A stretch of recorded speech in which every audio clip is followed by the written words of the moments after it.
예, 반갑습니다. 정요한 목사입니다. 오늘은 성경 펼쳐보기 두 번째 가을 강좌 출애굽기로 여러분들과 함께 하기로 하겠습니다. 지난번에 우리 봄 강좌는 우리 창세기를 했고 오늘은 출애굽기로 두 번째 강좌를 합니다. 우리 출애굽기의 의미가 70인역에서 엑소더스라고 하는 이 출발, 탈출이라고 하는 의미에서 이제 우리가 출애굽기라고 하는 이름이 나오게 되는데, 이 애굽의 탈출을 통한 언약 백성으로의 정착 과정을 다루고 있는 것이 출애굽기입니다. 하나님의 그 드라마틱한 구원 행동이 기록된 책이기도 하죠. 그 어떤 성경보다도 하나님의 구원의 행동이 보다 구체적으로 기록된 내용입니다. 그럴 때 이 이스라엘 백성이 애굽이라고 하는 노예 민족에서 이 언약 백성이라고 하는 하나님의 백성으로 약속의 땅을 향해 전진해가는 그런 희망에 찬 내용을 담고 있고요. 우리 신혼부부들이 새집을 준비하는 것처럼 이 출애굽기 뒤에는 하나님께서 이스라엘 백성을 언약 백성을 삼으면서 율법을 주시고 성막을 건립하게 하시는 그러한 사건을 통해서 이제 신혼부부가 새 살림을 차린 것처럼 하나님의 백성으로서의 새로운 삶의 터전을 이루어가는 그런 내용을 담고 있는 것이 출애굽기입니다. 참으로 이스라엘 백성이 대제국인 애굽의 노예 생활에서 탈출했다는 것 자체가 기적적인 사건입니다. 불가능한 것이 가능한 사건이 된 내용이 출애굽기인데, 이 애굽 오늘날의 이집트죠. 그럴 때 이 출애굽기를 통해서 신약 시대에는 그들의 이스라엘 백성들이 그 전에 참 바벨론의 포로가 됐었고, 신약 시대에는 로마에서 망한 로마의 포로가 되었지만, 경기 출애굽기가 출바벨론을 꿈꾸게 하는 희망이 되었고, 로마에 망했을 때는 출로마를 꿈꾸는 그런 희망의 책이 이 출애굽기입니다. 그때 출애굽기가 이 신약에 와서는 이런 대제국이라고 하는 데서 인간의 죄악이라고 하는 죄악으로부터의 탈출을 우리에게 상징적으로 말씀하고 있는 그런 내용입니다. 결국 이 출애굽기를 통해서 우리가 대제국 문화에서 탈출해서 자유의 백성이 된 것처럼 죄악에서부터 탈출해서 하나님의 언약의 백성, 자유의 백성으로서의 길을 계시하고 있는 책이 출애굽기라고 할 수 있겠습니다. 그래서 이 출애굽기에서는 이 애굽에서의 노예 생활, 그다음 홍해를 건너는 사건, 그다음 이제 광야 생활에서의 여러 가지 어려움들을 통해서 우리가 언약의 백성, 신앙의 사람으로 살아가는 데 있어서 겪는 어려움의 연단 과정들을 예시하고 있고, 그런 고난의 과정을 통해서 이 가나안 땅이라고 하는 약속의 땅을 향한 소망을 우리에게 던져주고 있습니다. 그렇기 때문에 이 출애굽기 속에서는 이스라엘 백성을 이끌어낸 모세, 또 그들을 애굽의 10가지 재앙을 통해서 이끌어낸 유월절 사건, 또 출애굽 사건, 만나와 물, 성막, 대제사장이라고 하는 중요한 중심 표제가 있는데, 이것이 우리 신약에 와서는 우리 모세가 예수 그리스도의 표징이 되어지게 되고, 또 유월절은 우리 신약의 부활절에 예표가 되는 사건이 되어지고, 출애굽은 우리가 죄악으로부터의 구원이라고 하는 그런 표징, 또 만나와 물이라고 하는 것은 우리의 떡과 우리의 영원한 생명수가 되시고 우리의 영원한 생명의 떡이 되시는 만나와 생명수이신 물을 상징하는, 우리 신약에서는 성찬식을 상징하는 그런 또 사건이 되어지고, 성막은 우리 교회의 표징, 또 대제사장은 우리의 구원자이신 예수 그리스도를 나타내는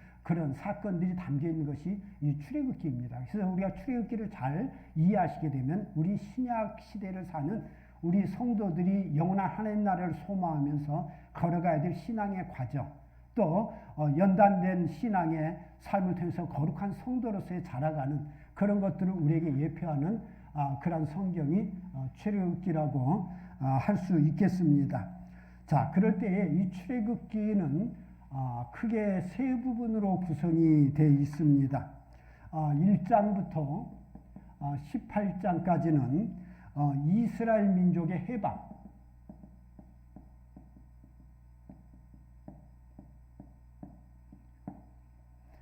그리고 19장부터 24장까지는 하나님께서 그들을 출애굽시키고 나서 시내산에서의 언약 체결과 율법 수여, 그래서 언약 백성이 되게 하시죠. 그리고 25장부터 마지막 40장까지는 성막을 계시하시고 성막을 건립하게 하시는 사건으로 이어진다. 그래서 이스라엘의 해방은 하나님은 누구신가?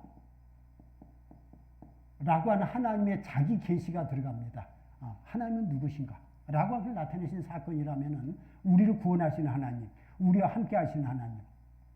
그럴 때 그 하나님께서 우리를 이끌어내셔서 언약을 통해서 하나님의 백성으로 살아간다는 무엇인가?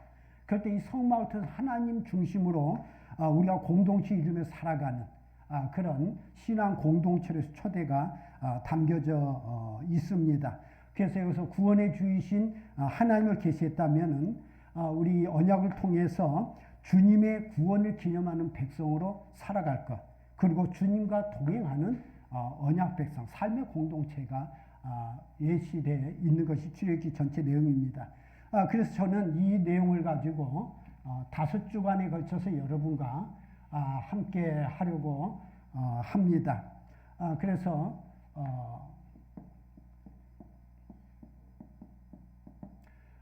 첫 번째는 1장부터 4장까지 내용을 통해서 출애굽을 위한 하나님의 준비가 무엇인가? 그리고 둘째는 5장부터 15장 21장까지 출애굽을 위한 하나님의 행동이 무엇이었는가? 10가지 제안이죠. 그리고 15장 22절부터 18장까지 출애굽을 통한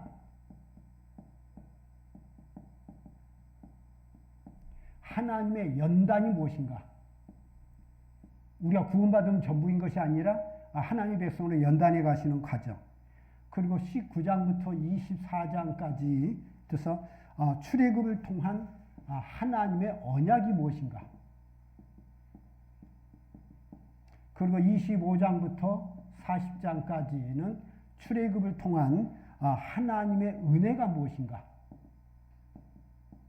여기가 성막을 건립하는 것도 있지만 또한 그 언약을 파괴하고 그 언약을 갱신하시는 하나님의 은혜의 사건이 담겨 있습니다.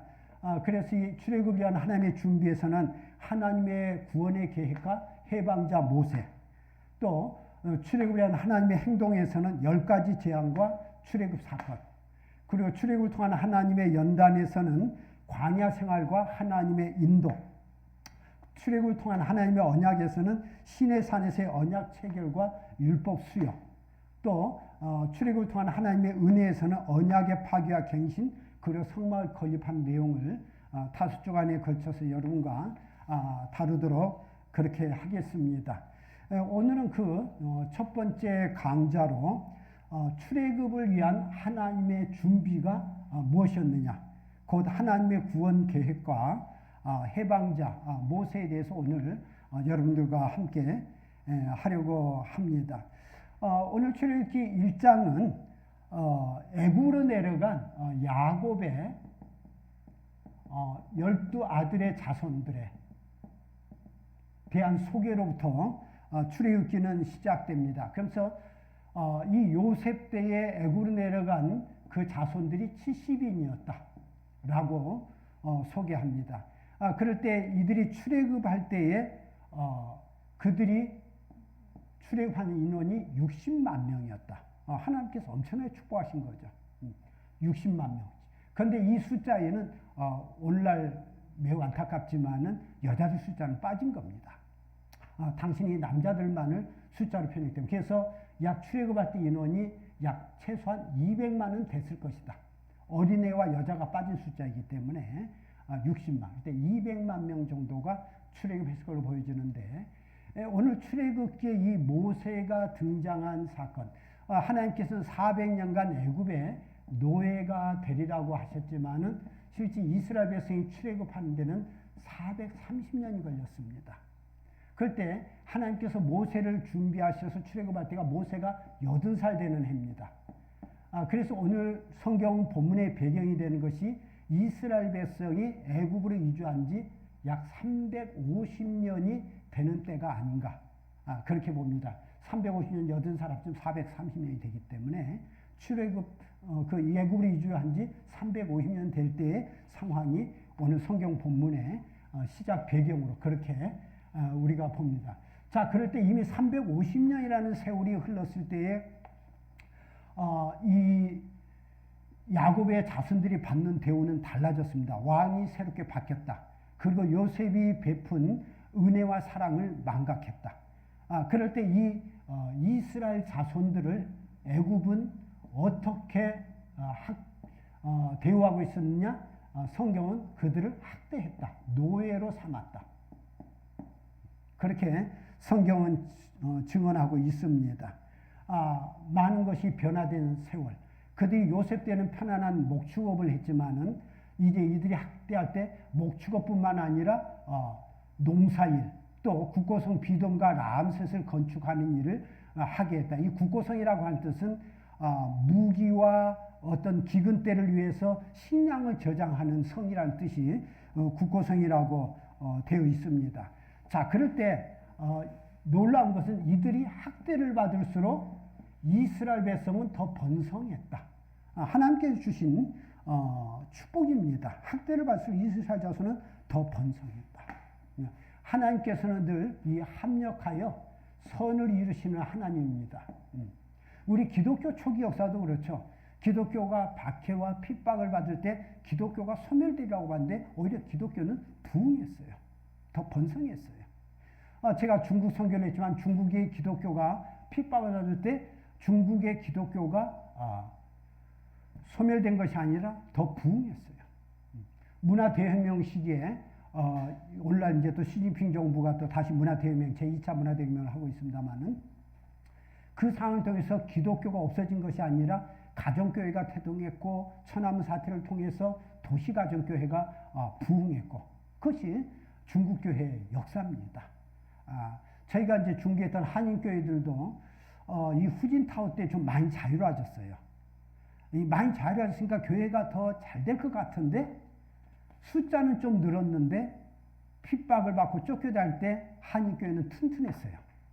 그런데 이게 핍박이 풀리고 나니까 한인교회가 숫자는 늘었는데 사람들의 신앙 상태는 많이 약화됐어요.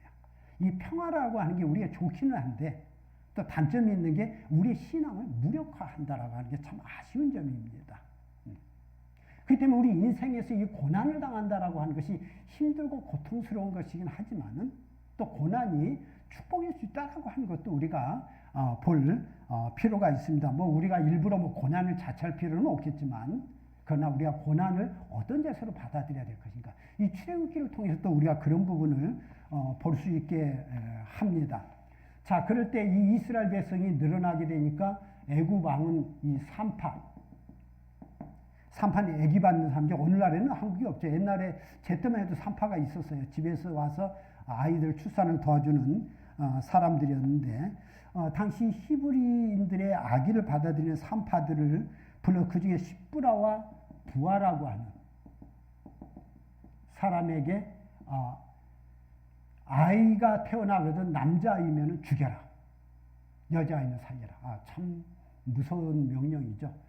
그럴 때 이 산파가 당시 뭐 산파가 십부라와 부하만 있었겠습니까? 아마 산파의 총책임자들이었던 것 같아요. 그럴 때 이들이 성경에 보니까 그 애굽 왕의 명령보다 하나님을 더 두려워하였다. 이게 이제 믿음인 겁니다.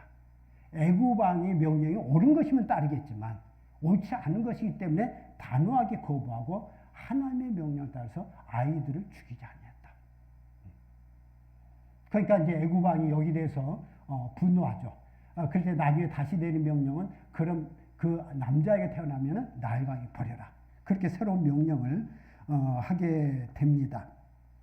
자, 이런 상황 속에, 이런 시대 상황 속에 이제 모세가 출생하게 됩니다. 결국 이 모세가 출생하는 시대의 배경이 결코 모세라는 인물이 나오기 쉽지 않은 시대였다는 것을 보여주고 있는 겁니다. 남자아이는 다 죽여라.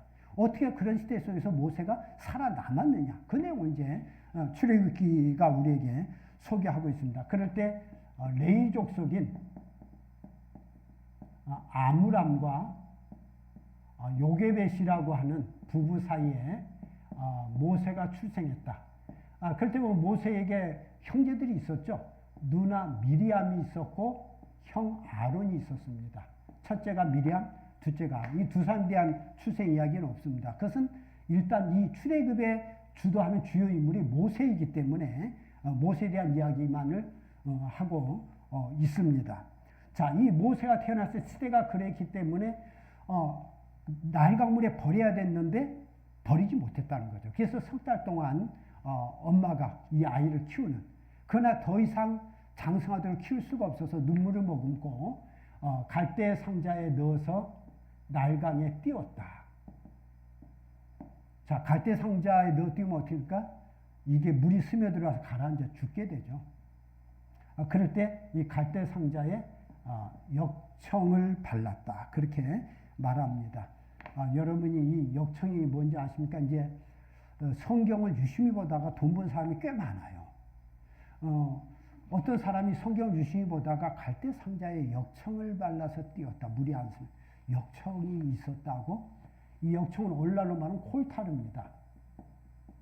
콜타르는 원유에서 나오는 거예요. 원유. 그럼 당시 역청이 있었다? 여기 석유가 나온다는 이야기네. 그래서 그쪽 탐사를 하게 돼서 원유 그 발견을 하게 돼요. 그래서 떼돈을 본 사람들이 꽤 많아요. 성경 읽고서 역청이 나온다고? 우리 성경 잘 읽으면은 그렇게 떼돈 본 사람들이 꽤 많아요. 성경 잘 봐야 합니다. 자, 그래서 이제 이 하나님께 이 아이의 생명을 맡기고 나일강에 띄우게 되는데 마침 그때에 그 나일강에 누가 나왔습니까? 이 목욕하러 바로왕의 딸 공주가 나왔다가 이 아기의 울음소리를 듣고 이 갈대 상자를 건지게 하죠. 그리고 이 아이가 히브리 아이라는 것도 알았어요.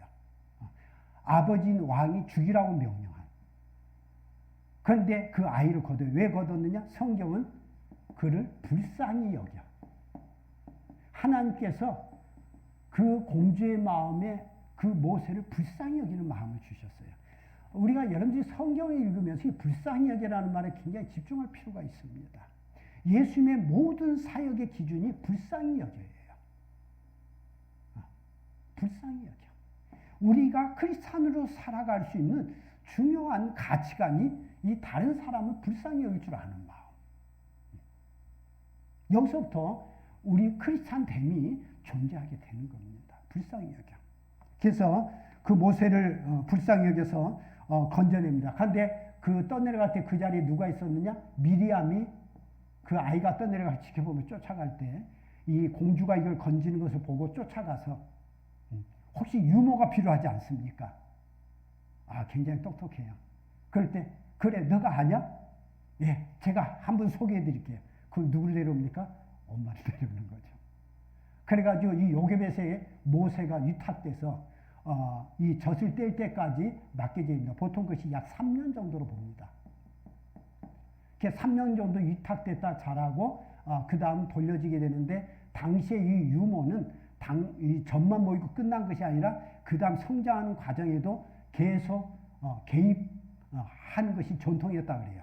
그렇다면 결국 이 모세는 늘 옆에 어머니 손에 의해서 자라게 되는 거예요. 결국 하나님의 특별한 은혜를 모세가 입고서 그가 애굽의 왕자로 크지만 또한 히브리 사람의 정체성을 잃어버리지 않을 수 있었던 이유가 옆에 유모인 친어머니 요게벳이 그 모세를 돌봤다라고 하는 것이 성경에 이야기되고 있고, 그럴 때 이 모세를 물에서 건졌다 해서 이름을 모세다. 이 모세는 모세우스라고 하는 건데 물에서 세우스 건지다. 그래서 결국 구원자라는 의미를 구원받은 자 또 구원자 그런 의미를 이 모세라고 하는 이름 속에 담고 있습니다. 결국 이스라엘 백성을 애굽에서 건질 자 그런 의미가 이미 상징적으로 들어가 있습니다. 자, 그럴 때 이 모세가 이제 40살이라고 하는 나이가 됐습니다. 40살이면 적지 않은 나이인데 그가 하루는 이제 밖에 나갔을 때에 이스라엘 그 애굽인이 히브리인을 구타하는 것을 보게 됩니다. 그럴 때에 이 모세는 어떻습니까? 애굽의 왕자로 컸지만 히브리인이라는 정체성을 잃어버리지 않았기 때문에 히브리인이 고통받는 걸 볼 때 분노가 일어날 때 이 애굽 사람을 쳐서 모래에 숨겨버리게 됩니다. 그 안에 민족적인 어떤 동질감이 있었던 거죠. 그리고 그 다음날 나갔더니 같은 히브리 사람들끼리 싸우는 것을 보고 말립니다. 중재합니다. 어떻게 같은 민족, 같은 너희 핏줄끼리 싸우느냐? 그럴 때 그 중에 한 사람이 말하죠. 너가 뭔데 우리 간섭하는 거야? 너가 어제 그 때려 죽이더니 우리도 때려 죽이려고? 누가 너를 우리의 재판관을 세웠느냐?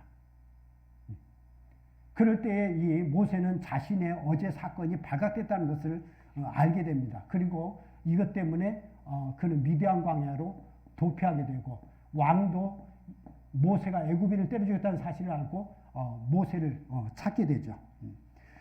이 당시 모세는 40살이라고 하는 나이, 자신의 어떤 정체성 또 민족의식이 어머니를 통해서 가지고 있었지만 그럴 때 자신의 민족이 고통받는 것을 볼 때 그 안에 울분이 있었어요. 그러나 그 울분을 어떻게 대처했습니까? 어떤 인간적인 방법으로 대처했다는 거예요. 의도는 선했지만은 어떤 인간적인 열심, 인간적인 방법, 자기 혈기와 또 자기 감정을 우선했다고 하는 거예요. 그럴 때 오히려 그는 뭐가 돼요? 살인자가 되어서 도망자 신세가 되게 됩니다. 그 안에는 민족을 구원해야 되겠다는 어떤 자의식이 있었을지 모르지만 이 한순간의 사건이 민족의 구원자가 아니라 살인자와 도망자라고 하는 그런 사건으로 미디안에 도피하게 되는 이 모세에 대한 모습이 출애굽 앞부분에 이제 서술되어 있습니다. 자, 그럴 때 미디안 광야로 가게 될 때 그는 이제 미디안 광야에서 이제 이드로 제사장 그 딸들과 만나야 되고 그들을 도와준 사건을 통해서 이드로 제사장의 딸인 십보라와 결혼해서 살게 되는데 이 미디안 광야에서 그는 뭐가 됩니까? 양치기가 되죠. 이 집에 양을 치는. 그게 과거 신분이 뭡니까? 왕자였어요. 왕자에서 양치기, 왕자에서 살인자, 왕자에서 도망자, 도피자. 인생의 하루아침에 전락을 해버린 겁니다. 자, 이렇게 해서 그 양치기 세월이 몇 년이 갔다고 성경은 증언하고 있냐면은 40년. 이제 어느덧 나이가 80살. 자, 80살이면 어떻습니까? 우리 인생 황혼기예요. 이제 뭘 새로운 시도를 한다는 건 있을 수 없는, 꿈도 꿀 수 없는.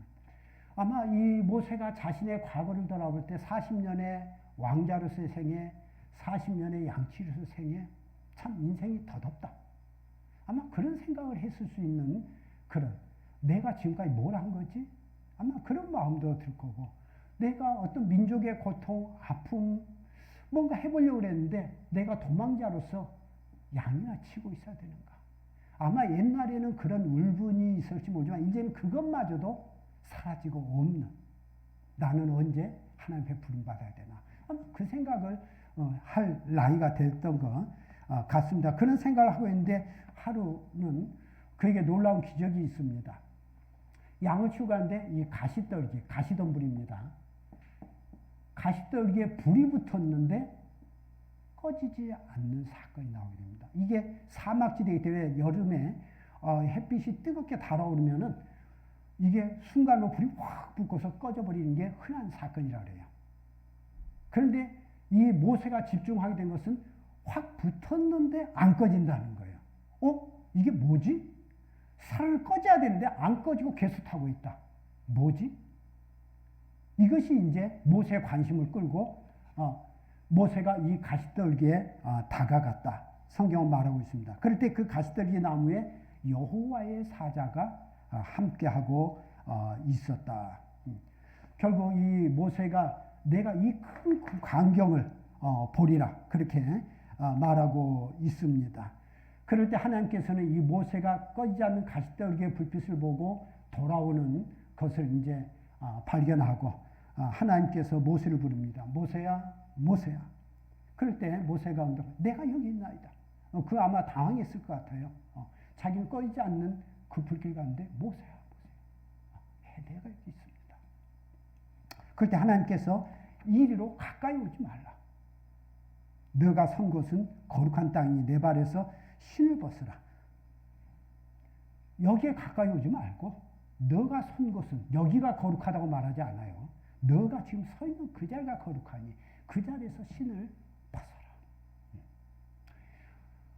그럴 때 이 모세가 이제 신을 벗게 됩니다. 우리는 많은 경우 뭡니까? 이 신비한 것을 찾아서 쫓아가지만 주님께서는 우리에게 그걸 원하지 않아요. 그것이 신비한 것이 아니라 우리가 서 있는 그곳에 우리가 서 있는 자리에서 하나님을 발견하고 그곳에서 우리 신을 벗어라. 이 신을 벗는다는 의미가 무엇인지 아시죠? 창세기에서도 이야기를 좀 했지만은 신을 벗는다는 것은 항복의 의미예요. 우리가 남의 집에 갈 때 신을 벗는다는 것은 그 집의 관례, 그 집의 예의, 그 집에 대해서 우리가 존중한다는 의미가 있어요. 그런데 정복자는 그 집에 갈 때 신발을 안 벗고 들어가요. 정복자는 신발을 신고 들어갑니다. 결국 신발을 벗는 것은 항복의 의미. 내가 당신 말대로 하겠습니다. 결국 하나님 앞에 자신의 모든 것을 내려놓으라고 하는 뜻이죠. 너가 선 것은 거룩한 땅이. 결국 우리가 어디에 있든지 그것을 하나님 앞에 순종하고 복종할 준비를 하라고 하는 것이 모세를 향한 그런 부름이었습니다. 자, 모세가 그렇게 할 때에 하나님께서 이 모세를 부른 사명, 자기 계시를 하게 됩니다. 하나님께서 나는 내 조상의 하나님이 아브라함의 하나님, 이삭의 하나님, 야곱의 하나님이라. 내가 애굽에 있는 내 백성의 고통을 분명히 보고 그들의 감독자로 말미암아 부르짖음을 듣고 그 근심을 알고 내가 내려가서 그들을 애굽인의 손에서 건져내고 인도하여 아름답고 광대한 땅 적과 꿀이 흐르는 땅으로 내가 데려가려 하노라. 하나님께서 뭐 했다고요? 보았다. 들었다. 알았다. 또 그때는 내가 내려가서 개입해서 그들을 건져내고 또 인도하여 데려가려 하노라. 그렇습니다. 하나님은 고통받는 자들의 상황을 보고 듣고 안다. 그렇기 때문에 그것을 알기만 한 것이 아니라 내가 내려가서 구체적으로 건져내고 인도하여 데려가려 하더라. 적과 꿀이 흐르는 땅으로. 그것이 하나님께서 모세에게 계시하신 나는 그러한 구원자의 하나님이라고 하는 것을 계시하고 있습니다. 그러면서 하나님은 자기를 계시하시면서 모세에게 사명을 줍니다. 그를 보냅니다. 이제 가라. 너는 이스라엘 자손의 부르짖음이 내게 달하고 애굽 사람이 그들을 괴롭히는 학대 내가 보았으니 이제 내가 너를 바로에게 보내어 너에게 내 백성 이스라엘의 자손을 인도하여 내게 하리라. 그렇게 말씀하고 있습니다. 결국 하나님께서 이 모세를 지도자로 부르신 이유가 뭡니까? 그가 위대한 사람이기 때문에 그의 영광을 위해서입니까? 아니죠. 고통받는 이스라엘 자손을 위해서 그를 택하고 부르셨고 그를 보낸 것이지 모세 한 사람의 영광, 모세 한 사람을 위해서 보낸 게 아니라고 하는 거죠. 우리가 하나님의 사람으로 부름받고 하나님의 사람으로 인도함을 받고 우리가 사역자로 우리가 부름받고 파송받는다라고 하는 것은 나의 포인트가 있는 게 아닙니다. 결국 하나님께서 우리에게 가라고 하신 그 사명이 무엇인지, 어디로 가라고 하신 것인지, 무엇을 하라고 하신 것인지 우리는 바로 인식할 필요가 있습니다. 우리는 많은 경우 자기가 뭐 특별한 사람처럼 대단한 사람처럼 생각하는 경우가 많이 있지만은 중요한 것은 오늘 하나님께서 이스라엘 자손을 구원하라고 하는 사명이 이 모세에게 위임되는 겁니다. 결국 하나님께서 그들을 구원하겠다라고 하는 자기 계시를 모세에게 위임하고 그를 통해서 이 일을 하게 하신 겁니다.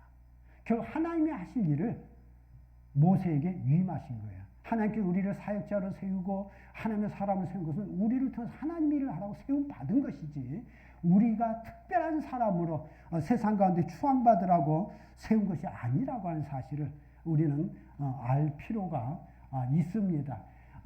우리 예수 믿는 사람들을 그리스도인이라고 부릅니다. 그럴 때 우리가 단지 예수를 믿기 때문에 그리스도인인 것이 아니라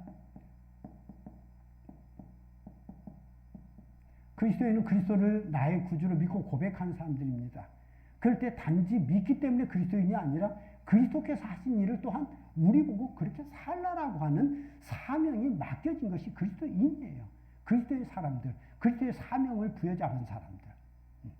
그렇기 때문에 우리는 작은 그리스도여야 하는 겁니다. 단지 예수님을 예배드리는 거 좋아요. 중요해요. 그러나 그 예배로 끝나서는 안 되고 그 예배가 우리가 세상 속에서 그리스도께서 하신 일, 그리스도적 사명, 역할을 감당하는 것으로 이어져야 되는 겁니다. 이것이 우리를 그리스도인으로 택하고 부르신 하나님의 뜻입니다. 자, 오늘 하나님께서 모세를 불러서 이러한 사명을 주어 파송할 때에 모세가 애써 그리고 그리 순종했나요? 아니죠. 그는 그런 하나님의 부르심 앞에 이런 이야기를 합니다. 내가 누구입니까? 내가 누구에게 바로에 가며 이스라엘 자손을 애굽에서 인도해야 되리까?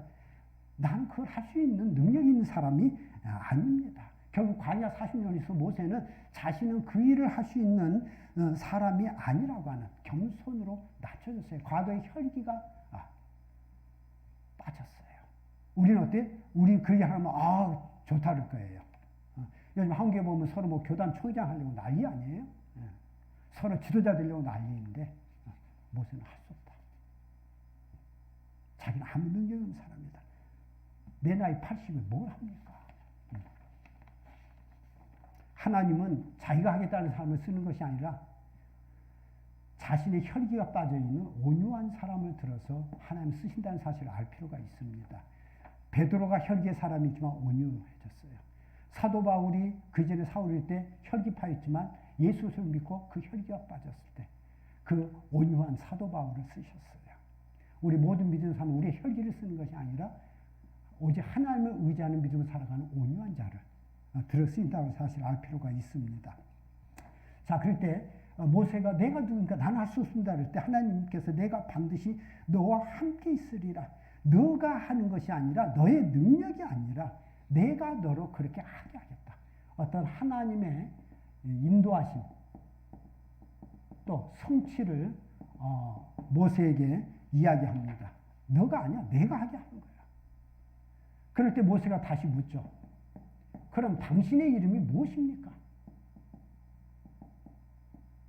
내가 가서 하나님께서 보냈었는데 사람들은 당신이 보낸 그 신의 이름이 뭐냐고 물을 텐데 뭐라고 말해야 됩니까?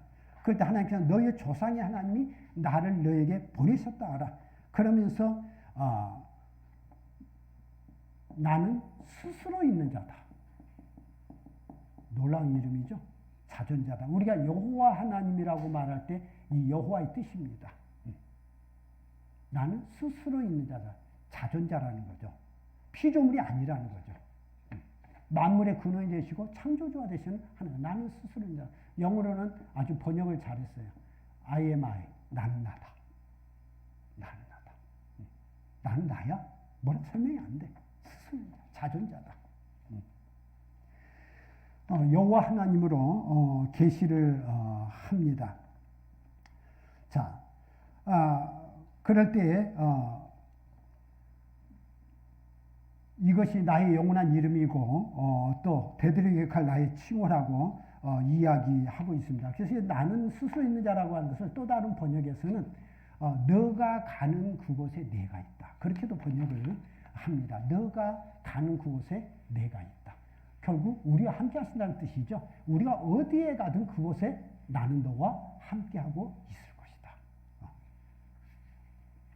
결국 모세로 하여금 너가 이스라엘 백성들과 함께하고 그들이 이끌을 때 그곳에 너 혼자 있는 것이 아니라 내가 함께한다. 그런 약속이 담겨 있고 그렇기 때문에 하나님께서 내가 반드시 너와 함께 있으리라 동행할 것을 약속하고 있습니다. 그럴 때 이 세 번째로 뭘 묻냐면은 그렇다면 당신의 이름이 무엇입니까? 됐고요.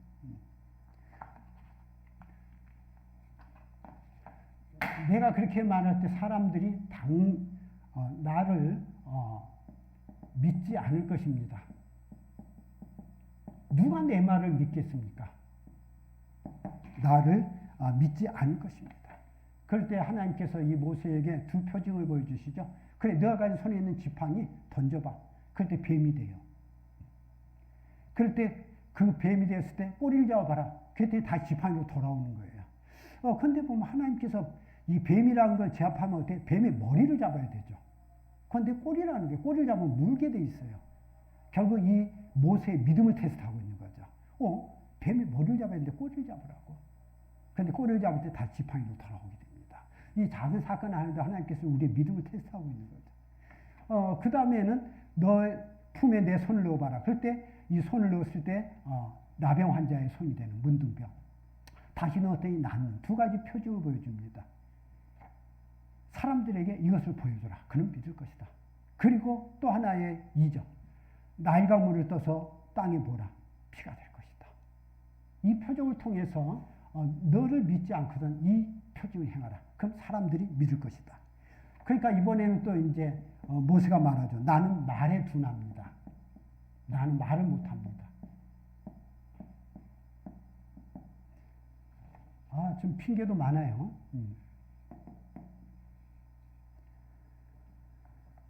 주에 나는 본래 말을 잘하지 못하는 자니다. 나는 입이 뻣뻣하고 혀가 둔합니다.